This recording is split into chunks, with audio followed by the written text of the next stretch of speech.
Mga igsoon, mayong buntag. Natay komentaryohan karon kay usa ka video sa giila nilang banggitang pastor sa ilahang simbahang Seventh Adventist. Mo ni mga igsoon iyang Si sulti. Jesus Christ, makikistorya sa inyo pinaagi sa Biblia. Dili si Jesus Christ makikistorya sa encyclopedia. Dili si Jesus Christ makikistorya sa history. Kanang mga butanga, importante kung mag-eskwela ta sa history, gitawag mong academic. Pero mag-history kag salvation, pinaagi sa Biblia. Kay ang Biblia, si Kristo daking istorya kanimo. Wa daking istorya sa Kristo sa encyclopedia. Kung ating tao, bias sa encyclopedia, kay ang iyang religion, mo iyang tipanako. So mo na tong komentaryohan mga igsoon nga bias ko ng encyclopedia ay ang iya kong reliyon mo yung ipakadako. So atong mga igsoon ng mga kining SDA ilag yung lansihan ang unahuna sa ilahang mga membro nga dili gyud pabasahon og mga referensya kay matod palagi nila ang referensya bias. Sa mga igsoon standard reference magud na kinahanglan yato na tun-an kamo mga SDA nga naanay mga grado diha ay mo patakag tuo sa inyong pastor. Kay ngano mo iya man gyud mong did-an nga mo basa og mga history. Kay mapangka nga ang ilahang pundok ang Seventh Adventist gitukod lang og tao. Kung ang imong basihan ng bias matod pa nimo bias, standard reference bias. So pangitay lugar ko pangitay kuno ko pastor nga kanang bias pabor sa SDA. Kanang bias nga standard reference nga pabor sa SDA na ba kay mapamatuod diha nga ang Seventh Adventist si Kristo may nagtukod. No, kanang bias gyud nga pabor sa inyo. Wala man. Kay ang mga standard reference bias na siya pabor sa kamatuoran. Ya kay mo man ay kamatuoran nang alang isulti nila tong sayop. So ang kamatuoran nga ang Catholic Church gitukod gyud ni Ginoong Jesucristo. Mao ginaang mabasa sa history. Lisod pud ang history imong tuison. Daghang kay mo question sa imo ana kung ang imong history di mao.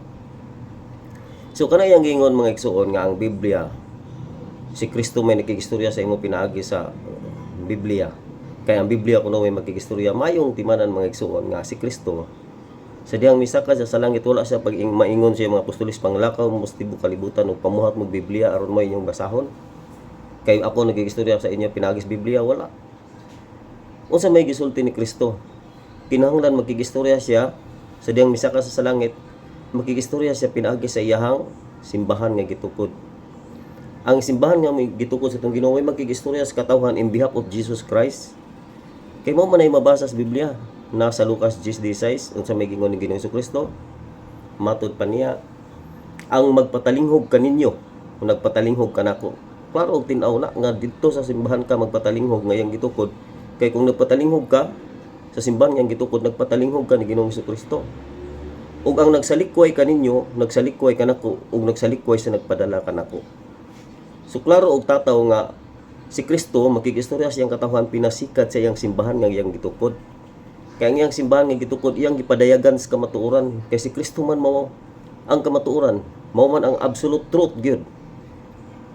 Kay si Kristo miabot pinaagi sa grasya og kamatuoran. Nasa San Juan 1:17, San Juan 1:14, si Kristo mao ang kamatuoran. Grasya og kamatuoran. Siya man ang kamatuoran.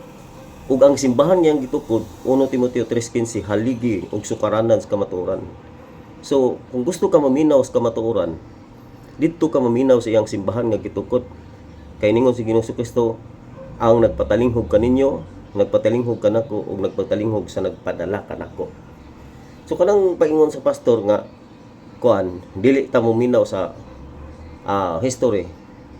Iyan na lang ang gibuhat ana aron ma-justify nga sila kibali makasulod pud sila nga sila mo gitukod. Pero ang sa tinuod ana ilang ilad ang ilang katawhan nga dili ipabasa og history, dili ipabasa og standard reference kay masuta ang kamatuoran nga sila tinukod lamang og tao. Kanang paingon niya nga dito ka maminaw sa Biblia. Ang punta ng Biblia magigistorya ba nimo? Dili. Naagi mo basa sa Biblia nga may mutudlo nimo. O kanang nagbasa sa Biblia nga may mutudlo nimo, mo na ang simbahan nga iyang gitukod. Mo iyang gitagagtahas nga ipawalis tibok kalibutan aron masangyaw sa tibok kalibutan ang kaluwasan ug ang tanang tawo katunulan sa kaluwasan pinaagi sa iyang simbahan nga gitukod. So kanang iyang simbahan nga gitukod, mo na makigistorya sa iyang katawhan in behalf of Jesus Christ.